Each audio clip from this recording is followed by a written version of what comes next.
ดวงนี้ดวงหนึ่งก็จะเป็นจิตที่เป็นปฐมฌานกุศลนะครับดวงที่สองก็จะเป็นทุติยฌานกุศลนะครับดวงที่สามก็จะเป็นตติยฌานกุศลนะดวงที่สี่ก็จะเป็นจตุถฌานกุศลนะครับดวงที่ห้าก็จะเป็นปัญจมฌานกุศลนะครับไม่ทราบว่าจะพอมองเห็นไหมนะครับพอจะจินตนาการได้ไหมว่ามันอยู่ตรงไหนนะครับตอนนี้เรามาดูที่ชาร์ตบนปรมัตถธรรมข้างหลังผมเนี่ยนะครับก็ที่ผมพูดถึงก็คือจะอยู่ตรงนี้นะครับเนี่ยตรงนี้นะครับที่เราเรียกว่ารูปาวจรจิต15นะครับรูปาวจรจิต15ก็มีแถวที่1ก็จะเป็นกุศลสีเหลืองนะครับ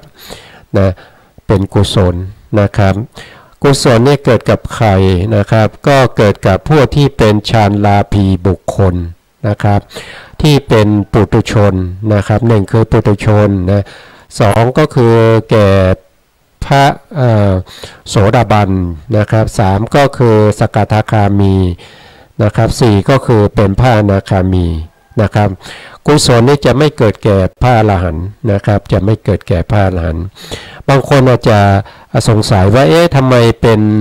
โสดาบันแล้วทำไมมามีพวกที่เป็นฌานกุศลอีกนะครับอันนี้ก็ขึ้นอยู่กับอัธยาศัยของผู้ที่เขาเป็นพระอริยบุคคลนะครับบางคนเนี่ยนะครับพอได้โสดาบันแล้วนะครับตอนแรกเนี่ยเจริญโสดาบันประเภทที่เราเรียกว่าเป็นสุกะนะครับสุกะวิปัสสกะนะครับก็คือไม่ได้เจริญในเรื่องของฌานมาก่อนนะครับเจริญเฉพาะในเรื่องของวิปัสสนาโดยตรงนะครับแล้วก็บรรลุเป็นโสดาบันนะครับตอนหลังท่านก็มุ่งหวังนะครับมุ่งหวังที่ว่าจะให้ได้สกทาคามีอนาคามีแล้วก็จะได้เข้านิโรธสมาบัตินะท่านก็จะหวังไปทางนั้นนะครับเพราะฉะนั้นท่านก็จะมาทำฌานนะครับก็จะมาทำฌานท่านเป็นโสดาบันแล้วในการทำฌานเนี่ยนะครับก็ไม่ยากแก่ท่านนะครับเพราะว่า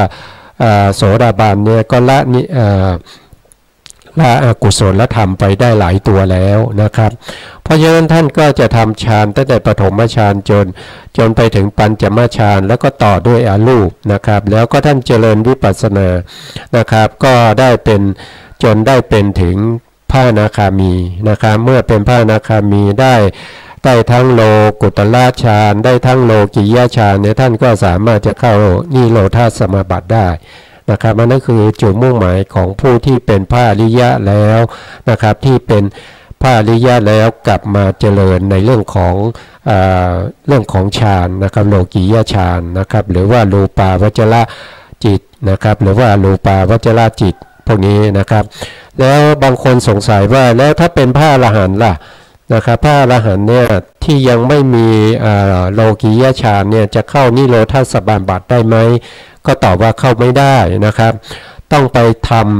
ำฌานกุศลก่อนนะครับเวลาทำเนี่ยเข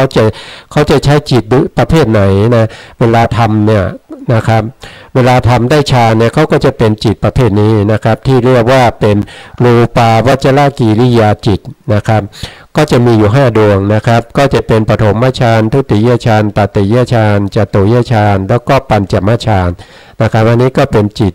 ของพระอรหันต์นะครับแล้วที่สีเขียวนี่เป็นอะไรนะครับที่สีเขียวนี่ก็คือเป็นประเภทที่เป็นวิบากนะครับเป็นวิบากก็คือหมายถึงจิตประเภทที่เขาทำหน้าที่อันนี้เป็นรูปาวจรวิบากนะครับเขาก็จะทำหน้าที่อยู่3อย่างนะครับ1ก็คือทำหน้าที่ปฏิสนธินะครับก็คือนำเกิดนะครับนำเกิดเนี่ยเขาเกิดที่ไหนก็ไปเกิดเป็นพรหมนะเกิดเป็นพรหมก็ขึ้นอยู่กับว่าเขาบุคคลนั้นที่ตายแล้วฌานในขณะที่ตายนะฌานยังไม่เสื่อมนะครับฌานยังไม่เสื่อมก็ขึ้นอยู่ว่าฌานเขาเนี่ยอยู่ในระดับไหนนะเขาก็จะได้รูปาวจร รูปาวจรวิบากในระดับนั้นนะครับก็คือหมายความว่าเขาได้ปฐมฌานกุศลใช่ไหมเขาตายแล้วเขาก็จะไปปฏิสนธิในพรหมที่เป็นปฐมฌานภูมินะครับที่เป็นพรหมที่เป็นปริสัชชานะครับหรือว่าปุโรหิตาหรือมหาพรหมก็ขึ้นอยู่กับสมาธิของเขานะมีกำลังในปฐมฌานเนี่ยเขามีความแน่นนะครับมีกำลังมากหรือน้อยนะครับหรือว่าปานกลางนะครับถ้าปานกลางก็เป็นปุโรหิตานะครับถ้าน้อยก็จะเป็นปริสัชชาถ้ามีกำลังมากนะครับก็จะเป็นมหาพรหมนะครับก็ขึ้นอยู่กับเขานะครับทีนี้ในส่วนนี้เราก็รู้แล้วว่าแถวที่1ก็คือกุศลแถวที่2ก็คือวิบากแถวที่3ก็คือกิริยานะครับต่อไปนี้เราก็มาเรียนรู้ในชื่อของในกุญแจดอกที่2นะครับในชื่อของจิตนะครับจิตที่เป็นรูปาวจรกุศลดวงที่1เนี่ยนะครับผมยกมาตรงนี้ให้เห็นชัดนะครับในกลมๆนี้นะครับก็คือจิตดวงปฐมฌานนี้นะก็จะมีเลข5ตรงนี้ตัวเลขนะครับอันนี้คือตัวองค์ฌานนะครับองค์ฌานที่ประกอบอยู่ในจิตดวงนี้ในปฐมฌานจิตกุศลนี้มีองค์ฌาน5นะครับมีเจตสิก35นะครับชื่อเขาก็จะเป็นเขาต้องมีชื่อจิตทุกดวงนี้เขาจะมีชื่ออยู่นะครับเพราะฉะนั้นเราก็จะต้องเรียนเรื่องชื่อก่อนนะครับชื่อก็มาจากองค์ฌานนี้นะครับชื่อก็คือนะครับวิตักกะวิจาระปีติสุขะนะครับเอกคตาสาหิตังปัฏฐมฌานะกุศลจิตตังนะครับอันนี้ก็จะเวลาเราแปลเป็นภาษาไทยเราก็จะแปลตรงนี้ก่อนนะครับปฐมฌานะนะครับปฐมฌานกุศลจิตนะครับที่เกิดพร้อมด้วยองค์ฌาน5นะครับคือวิตกวิจารปีติสุขเอกคตานะครับอันนี้ก็จะเป็นชื่อของ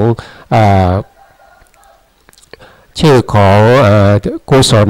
นะครับที่เป็นฌานที่เป็นกุศลที่เรียกว่ารูปาวจรกุศลจิตนั่นเองนะครับต่อไปลงมาตรงสีเขียวนะครับตรงนี้นะครับก็จะเป็นเช่นเดียวกันเลยชื่อจะเหมือนกันเพียงแต่เปลี่ยนตรงที่เป็นกุศลให้เป็นวิบากนะครับเป็นวิบากนะครับเราก็มา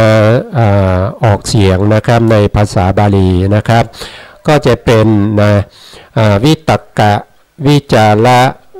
ปีติสุขะเอกคตาสาหิตังปัฏฐมฌานะวิปากจิตตังนะครับจิตปฐมฌานจิตปฐมฌานวิปากจิตนะครับเกิดพร้อมด้วยองค์ฌาน5คือวิตกวิจารปีติสุขเอกคตานะครับต่อไปข้างล่างนะครับสีฟ้าตรงนี้นะครับก็จะเป็นกิริยานะครับก็จะแตกต่างกันที่ตรงกิริยาทั้งหมดจะเหมือนกันนะครับต่างกันเฉพาะตรงที่ว่าเป็นกุศลเป็นวิบากและเป็นกิริยานะครับเราก็จะออกเสียงนะครับวิตักกะวิจาระปีติสุขะเอกคตาปัฏฐมฌานะกิริยาจิตตังนะครับปฐมฌานจิตปฐมฌานกิริยาจิตนะครับ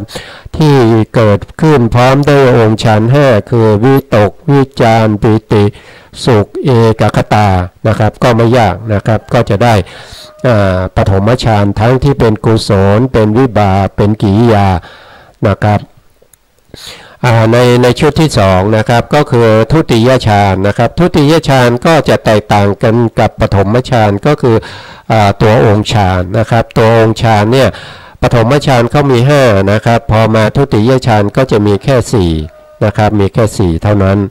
นะครับมีแค่4นะครับเพราะฉะนั้นเวลาเราออกเสียงนะครับเราก็จะออกเสียงนะครับ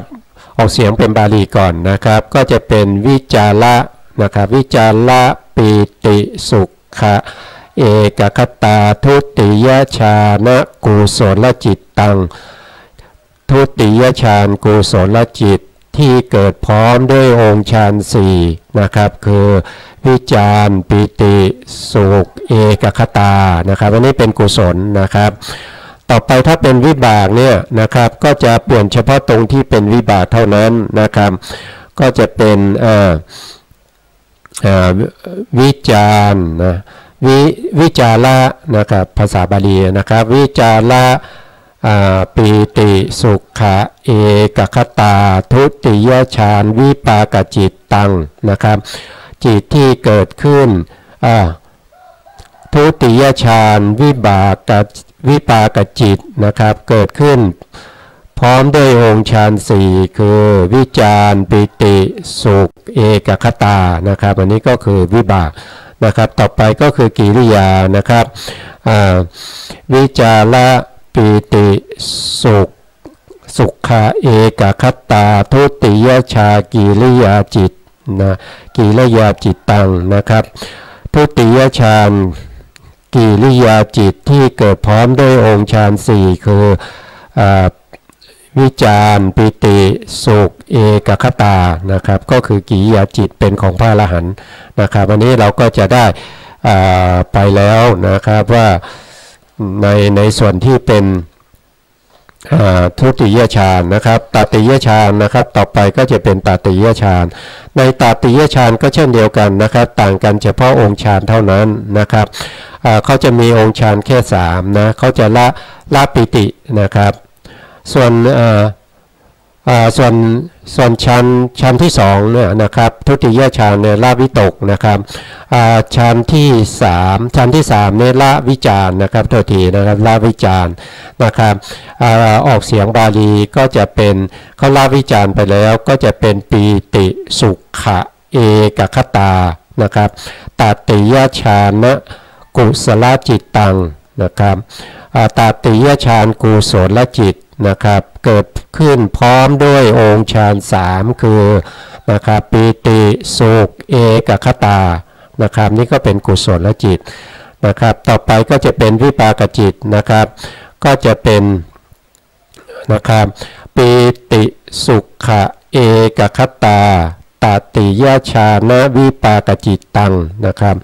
ตติยฌานวิปากจิตนะครับเกิดขึ้นพร้อมด้วยองค์ฌาน3คือนะครับคือปีติสุขเอกคตานะครับต่อไปก็จะเป็นกิริยานะครับกิริยาก็มีองค์ฌาน3เหมือนกันนะครับก็จะเป็นปีติสุขะเอกคตาสหิตังนะครับตติยฌานกิริยาจิตตังนะครับตติยฌานกิริยาจิตนะครับเกิดขึ้นพร้อมด้วยองค์ฌาน3คือปีติสุขเอกคตานะครับก็จะผ่านไปนะครับเขามีถึง5นะครับเขามีถึง5นะครับต่อไปก็จะเป็น4นะครับใน4นะครับก็คือจตุถฌานนะครับจตุถฌานก็คือฌานที่4นะครับก็จะต่างกันที่องค์ธรรมองค์ฌานนะครับองค์ฌานเขาจะเหลือองค์ฌาน2เพราะว่าเขาละปิติไปแล้วนะครับเวลาจะออกเสียงนะครับก็จะออกเสียงเป็นนะครับสุขะนะครับเอกคตาจตุถะกุศลจิตตังนะครับตรงนี้โทษทีนะครับมีสหิตังด้วยนะครับก็จะเป็นสุขะเอกคตาสหิตังนะครับจตุยฌานกุศลจิตตังนะครับจตุยฌานกุศลจิตนะครับเกิดขึ้นพร้อมด้วยองค์ฌาน2คือนะครับสุขและเอกคตานะครับต่อไปก็จะเป็นวิบากนะครับวิบากก็จะมีองค์ฌาน2นะครับก็จะเป็นนะครับสุขะเอกคตาสาหิตังนะครับจตุยฌาจตุต จตุถะวิปากจิตตังนะครับจตุถาฌานจตุถาฌานวิปากจิตนะครับเกิดขึ้นพร้อมด้วยองค์ฌานสองนะครับคือสุขเอกคตานะครับต่อไปเป็นกิริยานะครับก็จะเป็นสุขะเอกคตาจตุถะกิริยาจิตตังนะครับจตุถะกิริยาจิตนะครับเกิดขึ้นพร้อมด้วยองค์ฌานสองคือนะครับสุขะแล้วก็เอกคตานะครับอันนี้ก็จะเป็นฌานที่4ในพระอภิธรรมนะครับในพระอภิธรรมนี้ก็จะมีฌาน5นะครับมีฌาน5ไม่เหมือนกับพระสูตรนะครับพระสูตรก็มีแค่ฌาน4นะครับการที่มีฌาน5และฌาน4ที่แตกต่างกันเนี่ยมันเกิดจากอะไรก็เกิดจากอัธยาศัยนะเกิดจากอัธยาศัยของผู้ที่เข้ามาฟังธรรมนะครับเข้ามาฟังธรรมนะที่มีฌาน5นี้ก็เกิดจากอัธยาศัยของพวกเทวดาที่สามารถที่จะละนะครับองค์ฌานได้ทีละหนึ่งนะครับส่วนถ้าในพระสูตรเนี่ยนะครับถ้าเป็นองค์ฌาน2เนี่ยเขาจะละทั้งวิตกและวิจารเลยนะครับเพราะฉะนั้นเขาก็จะมีแค่ฌาน4นะครับต่อไปก็จะเป็นฌาน5นะครับในฌาน5นี้นะครับก็จะเป็นมีองค์ฌาน2นะครับองค์ฌาน2ซึ่งองค์ฌาน2ตรงนี้ไม่เหมือนกับองค์ฌาน2ในฌาน4นะครับในฌาน5นี่มีองค์ฌาน2แต่โดยรายละเอียดไม่เหมือนกันนะครับในฌาน4เนี่ยเขาจะเป็นสุขกับเอกคตาใช่ไหมครับแต่ในฌาน5นี้ก็จะเป็นอุเบกขากับเอกคตานะครับเพราะต่างกันนะครับไม่เหมือนกันนะครับไม่เหมือนกันองค์ฌานไม่เหมือนกันนะครับก็คือหมายความว่าถ้าเป็นฌาน4เนี่ยเขาจะมีคำว่าสุขใช่ไหมสุขและเอกคตาพอมาฌาน5นี่ก็เปลี่ยนสุขเป็นอุเบกขานะเปลี่ยนสุขเป็นอุเบกขาแล้วก็เอกคตานะครับเพราะฉะนั้นก็จะออกเสียงบาลีก็จะได้เป็นอุเบกขาเอกคตาสหิตังปัญจมฌานกุศลจิตตังนะครับปัญจมฌานกุศลจิตนะครับเกิดขึ้นพร้อมด้วยองค์ฌาน2คือนะครับอุเบกขาเอกคตานะครับถ้าเป็นจิตที่เป็นวิบากก็เช่นเดียวกันนะครับก็จะออกเสียงเป็นนะครับอุเบกขาเอกคตาปัญจมฌานวิปากจิตตังนะครับปัญจมฌานวิปากจิตเกิดขึ้นพร้อมด้วยองค์ฌาน2คือเอกคตาอุเบกขาเอกคตานะครับส่วนกิริยาจิตก็เช่นเดียวกันนะครับก็จะเอาเสียงเป็น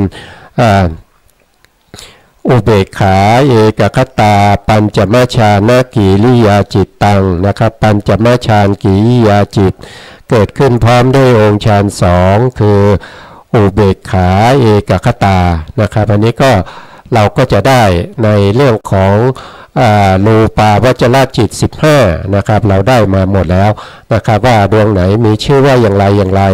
นะครับก็เพราะฉะนั้นก็จะจบในเรื่องของกุญแจดอกที่2นะครับกุญแจดอกที่2นะทีนี้ในการที่เราจะทำให้ได้ฌานเนี่ยนะครับก็จะมีประเภทที่เป็นอกุศลเนี่ยเข้ามาขั้นในการที่เราเจริญฌานหรือว่าเจริญประเภทที่เป็นวิปัสสนาก็ตามนะครับก็จะมีประเภทที่เป็นอกุศลเข้ามาขั้นเราเรียกว่าเป็นนิวรณ์นะครับนิวรณ์เนี่ยก็จะขั้นไม่ให้เราเนี่ยได้ฌานนะครับนิวรณ์เนี่ยก็จะมีทั้งหมดอยู่ว่าโดยในที่นี้นะครับก็จะมีอยู่5อย่างนะครับแต่ถ้าเป็นในอื่นก็จะมี6นะครับอย่างที่1ก็คือเขาเรียกว่ากรรมฉันทานิวรณ์นะครับกรรมฉันทานิวรณ์ก็คือเรื่องของความยินดีติดใจในเรื่องของกรรมคุณทั้งหลายนะครับยินดีในเรื่องของการได้เห็นสิ่งที่สวยๆงามๆนะครับหรือว่าได้ยินเสียงไพเราะนะครับหรือว่าได้กลิ่นที่ดีๆนะครับหรือว่าจะ ได้รสที่ดีๆได้สัมผัสกายที่ดีๆนะครับแล้วก็นึกไปถึงทางใจนะครับก็ไปยินดีติดใจนะครับในทางใจนะผ่านจากทางตาลงไปสู่ของใจนะครับผ่านจากทางหูลงไปสู่ของใจนะครับแล้วก็ผ่านไปทางกลิ่นทางจมูกลงไปในของใจนะครับแล้วก็ผ่านไปทางลิ้นเข้าไปในของใจนะครับผ่านจากกายนะครับกายสัมผัสทั้งหลายเนี่ยนะครับก็ผ่านไปทางใจนะครับก็ไปรบกวนนะครับไปรบกวนในเวลาที่เรากำลังกำหนดนะครับเรากำลังกำหนดองค์กสิณทั้งหลายนะครับเช่นเรากำลังกำหนดในเรื่องของปัทวีกสิณเราก็เพ่งอยู่ที่องค์กสิณนะครับตาเนี่ยจะเพ่งอยู่ตรงนั้นนะครับแล้วก็ใจก็จะต้องจดจ่ออยู่กับองค์กสิณนะครับแล้วก็ปากก็บ่นไปนะครับว่าปัทวีปัทวีปัทวีหรือว่าดินนะครับต้องครบองค์3นะครับแต่ถ้ามีนิวรณ์มารบกวนเนี่ยใจมันจะไม่อยู่แล้วมันก็จะออกไปนะครับไปในอารมณ์ที่ตัวเองมีความยินดีพอใจนะครับนั่นคือกรรมคุณอารมณ์นะครับหรือเรียกว่ากรรมฉันทะนิวรณ์นะครับเพราะเป็นเครื่องกั้นที่มากั้นไม่ให้เราได้ฌานนะครับตัวที่2เนี่ยนะครับก็คือพยาปาทะนะครับพยาปาทะก็คือความไม่พอใจทั้งหลายนะครับมีความขัดข้องใจไม่พอใจมีความพยาบาทคิดถึงคนนั้นก็อยากจะให้เขาได้รับความทุกข์อย่างเงี้ยนะครับก็คือความพยาบาทนะครับความพยาบาทนะครับองค์ที่3ก็ได้แก่ถีนามิทะนะถีนามิทะก็คือความที่ทำให้จิตนะครับจิตของเราเนี่ยเสื่อมซึมนะครับแล้วก็ท้อถอยนะครับท้อถอยเสื่อมซึมแล้วก็ท้อถอยนะครับเพราะฉะนั้นก็จะทำให้เราเนี่ยไม่สามารถที่จะได้ฌานได้ง่ายๆนะครับตัวที่4นะครับก็คือตัววิจิกิจฉาก็ลังเลสงสัยนะสงสัยว่าเราทำกสิณอย่างนี้มันจะถูกต้องหรือเปล่านะครับเราเพ่งอย่างนี้มันเพ่งถูกไหมหรือว่าเขาไม่ได้ผู้ที่เขาสำเร็จเนี่ยเขาไม่ได้ทำอย่างนี้มั่งนะก็สงสัยในเรื่องของการปฏิบัตินะครับหรือว่าสงสัยในเรื่องของพวกที่เป็นเรื่องของศีลนะครับเรื่องของอะไรทั้งหลายที่เกี่ยวกับคุณงามความดีในขณะที่เรากำลังปฏิบัติอยู่เนี่ยก็จะเรียกว่าวิจิกิจฉานะครับวิจิกิจฉาไม่ใช่สงสัยในเรื่องของคนนั้นชื่ออะไรทางนี้ไปทางไหนอะไรพวกนี้ไม่ใช่นะครับไม่ใช่สงสัยทางโลกนะครับแต่เป็นสงสัยในเรื่องของคุณพระพุทธพระธรรมพระสงฆ์นะครับสงสัยในเรื่องสิกขา3นะครับก็คือเรื่องของการให้ทานการทำการรักษาศีลการเจริญวิปัสสนาอะไรพวกนี้นะครับก็คือเป็นวิจิกิจฉานะครับแล้วก็ตัวที่5เนี่ยเรียกว่าอุทธัจจะกุกุจจะนะอุทธัจจะกุกุจจะนะครับก็จะมีอยู่2ตัวนะครับตัวที่1ก็จะเป็นอุทธัจจะนะอุทธัจจะเนี่ยก็คือความฟุ้งซ่านนะครับฟุ้งซ่านออกไปในอารมณ์ทั้งหลายนะครับในอารมณ์ที่เราเคยได้สัมผัสมาแล้วนะครับแล้วก็ไม่วางใจนะครับก็ยังเอามานึกคิดอยู่บ่อยๆนะครับเวลาที่เราเจริญกสิณทั้งหลายนะครับทำสมถะนะครับเจริญสมาธิเนี่ยนะครับมันก็จะตามมารบกวนนะครับก็คือความฟุ้งซ่านนะครับเมื่อมีความฟุ้งซ่านเนี่ยมันฟุ้งไปมันก็จะไปเจออารมณ์ที่ประเภทที่ว่าเป็นเขาเรียกว่าเป็นกุกุจจะนะกุกุจจะก็คือความรำคาญใจนะครับเช่นในกุศลธรรมทั้งหลายที่เรายังไม่ได้ทำเนี่ยนะครับนึกถึงเราก็เกิดความรำคาญใจทำไมเราไม่ทำนะครับแล้วก็บางสิ่งที่เป็นอกุศลนึกได้ว่าเราไม่น่าจะทำเลยทำไมเราต้องทำอย่างนั้นนะครับอันนี้ก็จะเป็นประเภทที่เป็นกุกุจจะนะครับมารบกวนจิตใจของเรานะครับทำให้เราเนี่ยไม่สามารถที่จะ ข้ามพ้นจากนิวรณ์นี้ได้นะครับมีอยู่5อย่างนะครับก็จะมีกามฉันทานิวรณ์นะครับพยาปาทานิวรณ์ทีนามิทานิวรณ์วิจิกิจฉานิวรณ์แล้วก็โอทจักกุกุจจานิวรณ์นะครับในที่นี้นะครับแต่บางทีเนี่ยเราไปเจอในที่อื่นนะครับนิวรณ์จะมี6ก็ได้นะครับตัวที่6เนี่ยเขาเรียกว่าเป็นวิชานิวรณ์นะครับวิชาก็คือความไม่รู้ทั้งหลายนะครับทำให้เราไม่รู้ในเรื่องของการให้ทานในเรื่องของศีลในเรื่องของภาวนาทั้งหลายนะครับแล้วก็ไม่รู้ในเรื่องของขันธ์อายตนะธาตุนะครับอินทรีย์นะครับแล้วก็อริยสัจสี่ปฏิจจสมุปบาทนะครับอันนี้ก็คือเป็นวิชานิวรณ์ที่มันคอยมากั้นเรานะครับในขณะที่เวลาเราจะมีการเขาเรียกว่าสาธยายนะครับสาธยายก็สาธยายไปแต่เสียงนะครับแต่ไม่ลงไปถึงอรรถรสนะครับไม่ลงไปถึง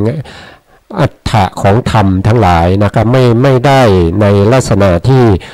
เราน่าจะได้ทั้งที่เป็นเนื้อหาแล้วก็ได้ทั้งที่เป็นอรรถรสทั้งหลายแต่เราไม่ได้ก็เพราะอะไรก็เพราะอวิชชาเป็นตัวที่มาคอยกั้นพวกเราไว้นะครับอันนี้ก็เป็นนิวรณ์นะครับทีนี้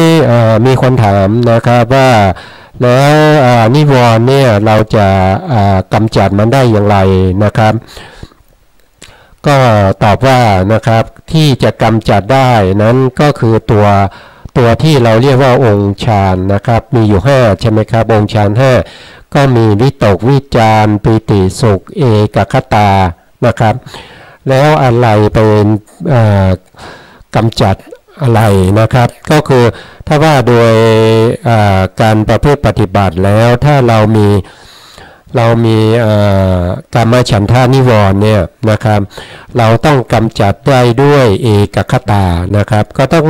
ต้องพยายามที่จะละนะครับละพวกที่เป็นอารมณ์ที่เป็นกรรมคุณอารมณ์ทั้งหลายนะครับละกามฉันทานิวรณ์ด้วยเอกคตานะครับ